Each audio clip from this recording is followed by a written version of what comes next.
If you are hired as a Scrum Master in our company, what are you going to do to support the team within your first couple of days a month?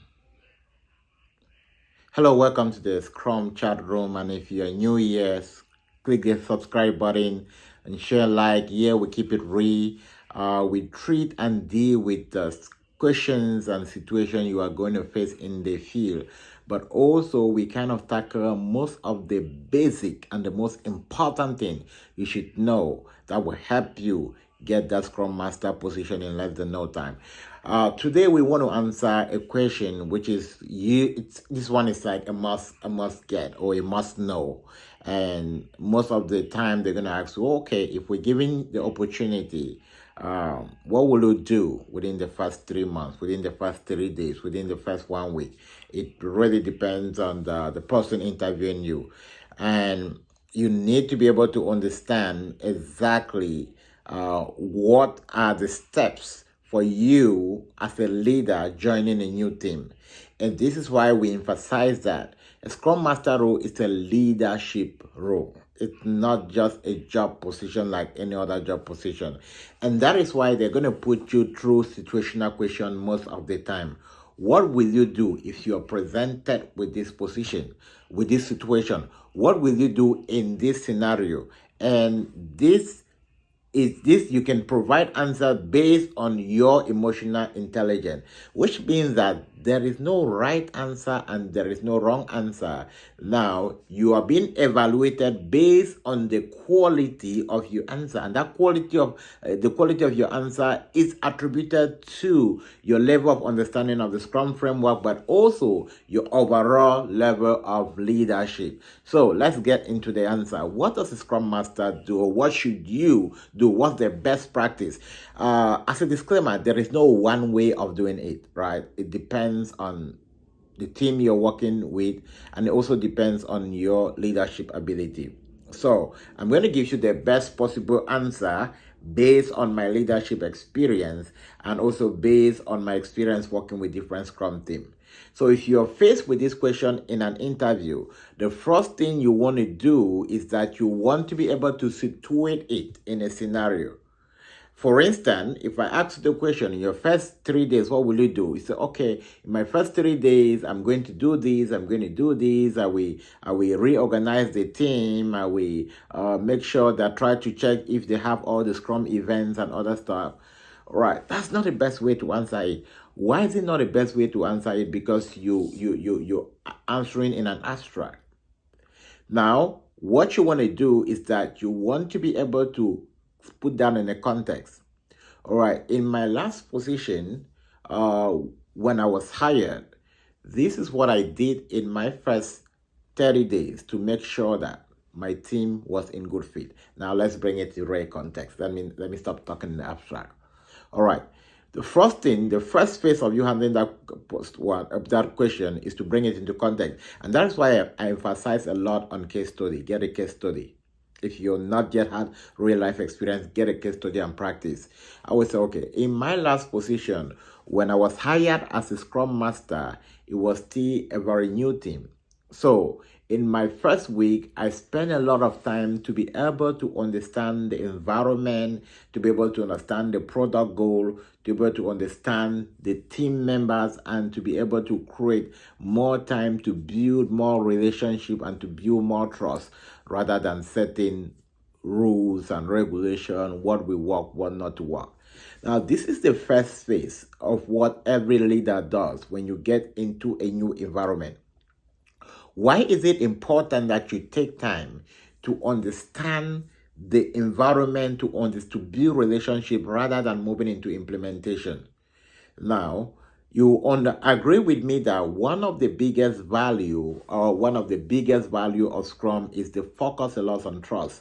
And that is why they created transparency. And that's why they're inspecting and adapting to make sure that everything is moving at a very fast pace without no challenges.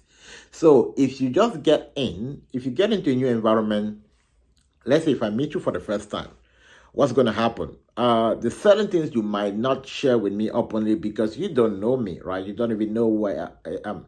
But if we start talking and started sharing some bit of details about where I am from, you ask me, hey, where are you from? I said, oh, I'm from Cameroon. So, okay, yeah, I've been to Cameroon. Then we start talking about, oh, when did you come to the US? And I start giving you the information. You start building that emotional connection. You start building that trust. And maybe 2 days later, you can easily just pick your phone and say, hey, Francis, how are you doing? We connected about 2 days ago. It's going to flow, right? Because we've built that trust. But just imagine you meet me for the first time and you don't even know me and you're giving me instruction. Hey, can you help me do this? Can you help me do this? I'm going to say, hey, wait a minute. What's this guy? And what the hell is he trying to say? Right? So the first phase, when you get into any team, it might be a team that is just starting. It might be a team that's already there. The first thing you want to do is to build trust. And how do you build trust? I want to use a practical example on one of the teams I joined a couple of months back. So when I got in and the manager wanted me to take over immediately, I told the manager, okay, look, it's a good thing for me to take over immediately, but I'll prefer to just observe what is going on within the first week or 2 weeks so that I'm able to understand the team before I can take over. Why is it advisable to do that? Number one, in my former team, right, everybody was open, they were putting on their camera or so. But when I got to this other team, I noticed like the first stuff I observed was like everyone was behind the camera, and only the Scrum Master and the manager had their video on. So this was kind of a different environment. So I needed to observe to see why they prefer doing it that way, right? And how so I observed what they did and I'll just stay back. I took my note. And then after that, I now started scheduling one-on-one with my product owner, your product owner. Now the former Scrum Master, the Scrum Master that was leaving, I created some time. And I say, hey, wow, nice to be here. And then I spoke with the Scrum Master and I said, okay, what are some of the things you think can help me? I said, okay, look, this is the go-to person. This is how the team has been operating. This is what we need to do. This is how far we have gone. And it really gave me like that grounded inside of the team. And then I started meeting with the team members one after another. Then after this, the Scrum Master that I was replacing, I met with the product owner. I met with the product owner and said, hey, good to join the team. How is it going? How's it been? Now, I'm not meeting them to kind of do interviews to collect information. I'm meeting them to create friendship, to really talk, hey, and talk about different things. Talk about, hey, talk about culture, talk about what they like, and talk about that. So within the first week, I was already able to build really good relationship with the team. I met with all my team members one-on-one, just talk about them, where they are, what are some of the challenges, what are some of the things they like to do. And then that was like most of what I met with the first week. I was just doing observation, observe. Now, not every organization is going to give you that space to observe. But if you're able, and many of them will give you the time to observe, they give you about a week or two to transition. Now you want to make sure that you build relationship. You want to make sure that you're friendly. Now, when I got into the team, I noticed that there were a couple of things that were not running rightly according to the Scrum framework. And one of the reasons was that the former Scrum Master they had was a technical Scrum Master, so it was someone they picked from their the developer to play the role of a Scrum Master. So there were so many gaps we had to fill. But I could not just go in and say, hey, team, we don't do things this way, let's do this way. We don't do things this way, let's do this way. No, I had now to go now have a different round one-on-one with the product owner, with all the team members, and say, hey, what do you guys think about this? What do you guys think about this? What do you guys think about this? And so, oh, wow, it's no problem. I think if we do this, so I kind of get their opinion. Then before I come in the next retro and then bring it up, we discuss about it, and then before I even go ahead and start doing any shift. Now you realize that immediately I got in and noticed a couple of stuff that weren't working, but I did not really start implementing until I built a lot of trust. And even the first day when I started doing the change, I just assisted my product owner. You know what? I'm still learning, so I just want you to run it while I do more observations and other stuff, right?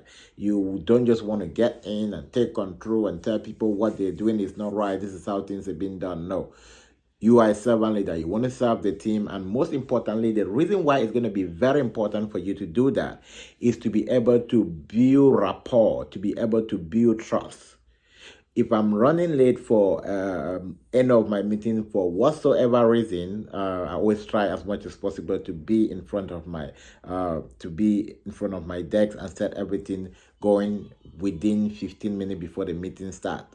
But if for any reason I'm running kind of late, I can easily get to my product owner, any member of my team. Hey, can you step in? It's gonna be okay. Not because they're bound to do that, but it's because of the personal relationship I have with them.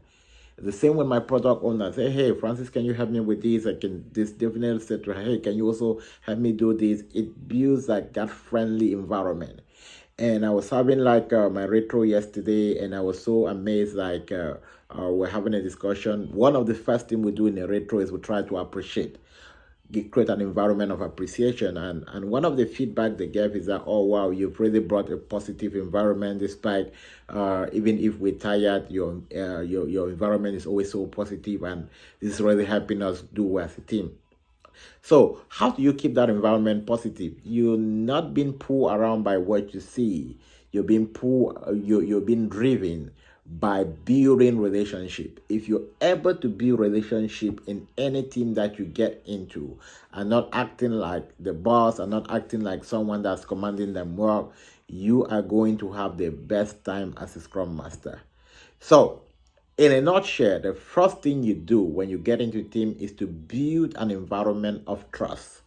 And when you build an environment of trust, even when people are going through impediments, you'll be able to pick them up, and many of them will come up to you and say, hey, I'm going through this. And most of my team members, if they cannot make up to the stand-up meeting, they personally email me, or they personally drop me a message on team. Not because they are supposed to do that, but just because of the way I've related with them. And sometimes they just want to help me make my job easy, right?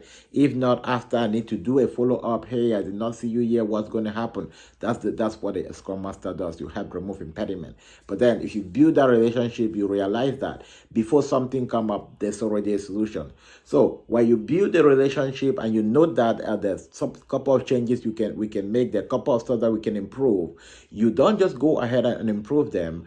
Most often you wait to the next retrospective and you have a conversation with the team. But before you ever have that conversation with the team, make sure that you have a conversation with all the individuals in the team, one after the other, one after the other. Create some time, just talk with them, try to know them, right? It's true that not everybody's going to like you, but your goal is not who like you. It's like, how can I communicate with this person? It doesn't matter if you like me or not. We are here to focus on a common goal. And you want to make sure that you're keeping that differences where this person like me, they don't like me, and you're focusing on the goal. So your first couple of days is just to understand the environment, understand who is the go-to person, build trust, build relationship, get to know them much better. And then when you get to know them much better, the first gate of entrance, which is going to really make you kind of open up, is going to be more like the retro, because the retrospective is not only about you looking at what went well, what did not go well, and what can we improve in the spring. It's also an opportunity for you to get to build that trust among each other. Yeah. So in the next video, I'm going to address the next couple of videos. Today's Thursday. I'm going to make sure I put a video tomorrow, Friday. I will kind of handle how you deal with introvert developers. Most teams are like most Scrum teams, they stay behind the cameras, right? And you can understand with me or bear with me, that's really difficult to facilitate those who you're not seeing them face to face.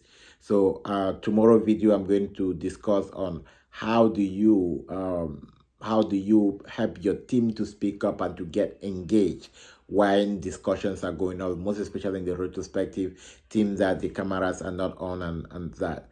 Then in another video, I think that should come out on Saturday, I'm going to address on how to negotiate your salary with the recruiter and also with the hiring manager.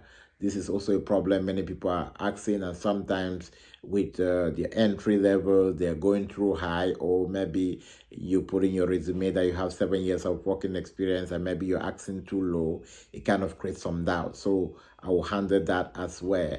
And one of the things I also have in my list to handle, that's definitely going to be probably early next week. I'll be teaching on the 3 key steps. The 3 key steps you need to land your first job. And one of the key steps, let me just give a highlight. One of the key steps which many people are missing. They know exactly what is the role of the Scrum Master. They're putting out the applications out there. One of the key steps which they're missing is the mindset. And I will be in one of my videos, I'll be teaching on how you can build that mindset. How do you, it's a process, and it's not just about you wanting it. It's a process, and in the way you develop it in such a way that your mind should be able to create the position you want before you get it. But most importantly, if you want to join our mastermind group, if you want to get certified, I'm going to drop my number, my email. Send me an email, text me. My next certification training, I do certification mainly for Scrum Master. And the reason I do for Scrum Master is because with PSM and Certified Scrum Master, if you understand SAFe, you can independently take that certification without anyone. But for most of my team members as well, I also provide them the support to take PSM. But SAFe, the reason I focus on SAFe, I don't have bias on which of the certification you have. I think SAFe is like a future. Why? Because it focuses on the enterprise level, and it helps you on how you can be able to participate in the program level as well.